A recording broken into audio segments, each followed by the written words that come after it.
Namaskar.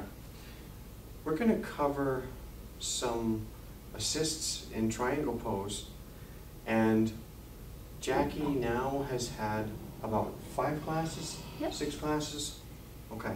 So what we're going to do is we're going to cover triangle pose, and we're going to, for example, if you have somebody who's been practicing Hatha Yoga for 20 years and they're in the prime of their life, it's very easy to make triangle look perfect. And on the other hand, if I'm working with, say, someone who's 75 years old and it's his or her first time doing triangle, then it's going to be a bit of a challenge, not just for that person, but also for me. So here we go. What we've done is we've taken a block and we've got a mat, and I went over some of the basics of this pose with Jackie already. And so go ahead and come onto the mat. And we're going to do a triangle where you're going to your left side. So she's going to point her foot out with the left foot straight away. The back foot is perpendicular. We're going, I realize there are many variations of triangle, but we're going with our own variation, and that is her heel line runs right through the halfway mark of her foot. So that would be the arch of the foot. If you don't have an arch and you're flat-footed, it's the halfway point in the back foot. So I'm going to ask you to go just a hair longer with your front foot. I'm doing this only because I know that there's a temptation to bend the forward knee. We're not going to lock the forward knee, but we're going to make the forward knee as straight as possible without locking. So here we go. Bring your arms up like you would for Warrior Two. Just keep bringing your arms level and your gaze forward toward over your left hand. Okay. Now you're going to extend into the pose and kick your right hip up. We're going to try to keep the arms level and not descend yet. Okay. So this is preliminary preparation stuff that we should work on. Kicking up of the right hip, also trying to get everything level. If you want to draw your students deeper into it, there's a lot of different techniques here. Here's one. What I do is I take my hand like this and I start to draw, and I ask her to hold it firm. This leg, she's doing really good. I'm not pushing back and locking out, and I'm not telling her draw your kneecaps up. That could be done as long as someone's very controlled and really knows their body well. So she's come in this much. I'm going to just draw her a little bit more for the sake of a little bit of a challenge. And we're going to draw in, yeah? And this is excellent. Okay. The next thing we're going to do is, the way I teach generally is the block could be in the back or the block could be in the front. What I'm looking at lots of times is, are her shoulders stacked? Well, I've worked with Jackie before on this pose at least a couple of times, and I've started to realize that for her, the block would be better in the front. If I was going to do it myself, the block would be in the back. So what I'm going to do is take the block. Jackie's going to know when she comes down into the pose how it feels if I pick the right spot, or she has to make an adjustment. Go ahead and descend all the way in. Okay. Still want to be conscious of the knee. Yeah, that's good. Okay.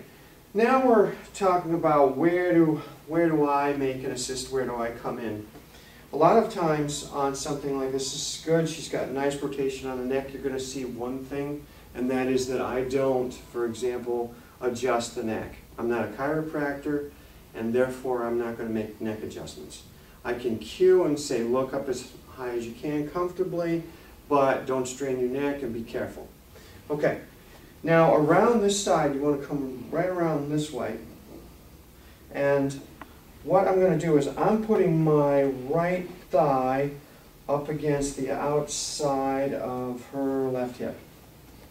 And what I do here is I draw this up, her right arm, and I'm going to cup over her deltoid with my left hand, and I'm going to take my right hand here, and then I start to work.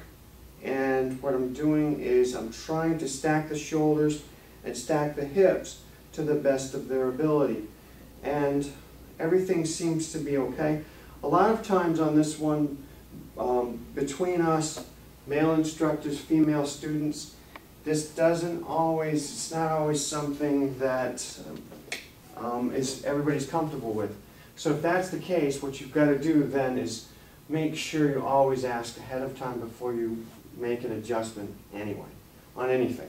So I'm going to come around here to this point, and I'm actually going to just take a look at this angle and see what you're seeing, and that is, yeah, I was after a straight line to stack the shoulders and work in the hips. And how do I know when to adjust? How do I know when is the right time? Well, myself, some people will say, make an adjustment, say, and you're 2 inches away from the person and you act as if you're a wall. Or you pick a wide stance and so forth, but you don't make any contact with the thigh and so forth. By this here, I can actually feel her breathing, okay? So every time she exhaled, that was pretty much when I started to make my move. So I didn't make a move on the inhale, I could actually feel the exhale. Okay, come on up, Jackie, nice and slow, and relax. Okay, we are going to do the other side, but we're not going to do the other side with you. She's going to do that so she can balance off her spine and her muscles. But before we go, I want to mention a couple of things. One, myself, I would strongly recommend that if you do adjust the neck, you be extremely careful. I don't adjust the neck at all. The reason why is I believe you can work that out as far as communication-wise just by your cueing skills. If you see a student doing triangle improperly, you can't just stay on your mat. You have to get off your mat and you have to make an adjustment. You can cue till you're blue in the face, but the thing is, if your student isn't getting it, sometimes it has to be an assist. And in that case, you have to get off the mat and you have to make assists. I realize that there are a large percentage of teachers who are making assists.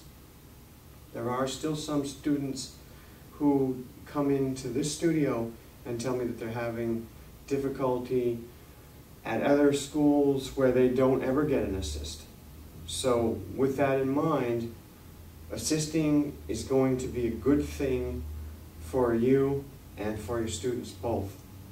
With that in mind, namaste.